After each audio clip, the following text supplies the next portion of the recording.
Энэ бол Ямагото хотод Кamo аквариум юм. 1997 оноос хойш орон нутгийн жижиг аквариум далайн нялцгай биетнийг голлон цуглуулах болсноос хойш үзэгчдийн тоо эрс өсжээ. 2005 онд тус аквариумд дэлхийд даяар хамгийн олон тоотой нялцгай биетнүүдийг үзүүлэхэд 170 мянган үзэгчид ирж үзсэн гэдэг. Сонирхолтой нь цөөн хэдэн төрлийн зүйлийг стоцвол үзэгсэлэн тавигдсан бараг бүх нялцгай биетнүүдийг орон нутгийн уснаас барьсан гэнэ. Аквариум Виктория хэмээх далайн нялцгай биетнээс нохон өнгийн гэрэлцдэг уургийг гарган авсан доктор Осама Шимамура сайхан химийн шинжлэх ухааны салбарт Нобелийн шагнал хүртсэн билээ. Түүний энэ нээлт нь ангаах ухааны салбарт ихээхэн хувь нэмрээ оруулсан бөгөөд ялангуяа өмнө үгийн эсүүдийг эмчлэх хор хөнөөлөх аргачлалыг бий болгоход чухал нэмэр болсон гэнэ. Доктор Шимамура энэхүү нялцгай биетийн биед гэрэл гаргадаг дээрх уургийг аль болох ихээр гаргаж авах нөхцөлийг бүрдүүлжээ.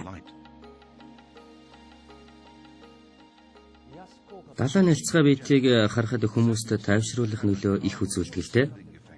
Тус аквариумд ирсэн хүмүүс манай үзэгсэлэн тавигдсан нялцгай биетүүдийг санаанд ормгүй олон төрлийн зүйл мэтээр итгэмэрг олон янзын хэлбэрийг хараад ихэд баярлж бас их гайхдаг бололтой. Би ч өөрөө энийг харахад их тааламжтай байдаг. Токио хотын метроны гол станцын нэгд байдаг ресторан бааранд далайн нялцгай биетүүдэд дүүргэсэн аврах том шилэн хоргийг байрлуулсан байна.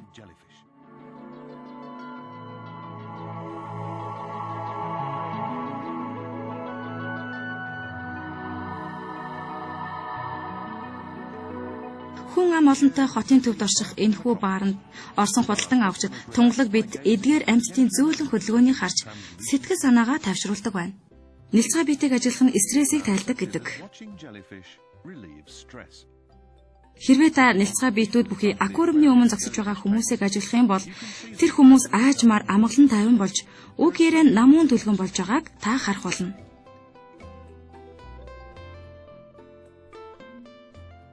Энэ бол үнэхээр гайхамшигтай. Би нэгийг нь гэртээ тэжээмээр байна. Тэгээд би өрөөндөө өргөлж байлгах болно. Манай үеийн хүмүүс далайн нялцгай биетүүдийг тэмдрүүлээрээ хорстол хатгаж мэдэх хортой амьтад гэж үздэг л дээ. Харин одоо бид тэдний хараад зогсож байхад эдгээр нүунд ямар үзэсгэлэнтэй сэтгэл татам юм бэ гэдгийг харагдаж байна. Бидний санаа сэтгэлийг тайвшруулах нууцлаг өвдөс өргөлж өөрчлөгдөх гоо үзэгсэн бүхий эдгээр нялцгай биетэн бүгдийг өргөлж хараад баймаар багтаа байдаг.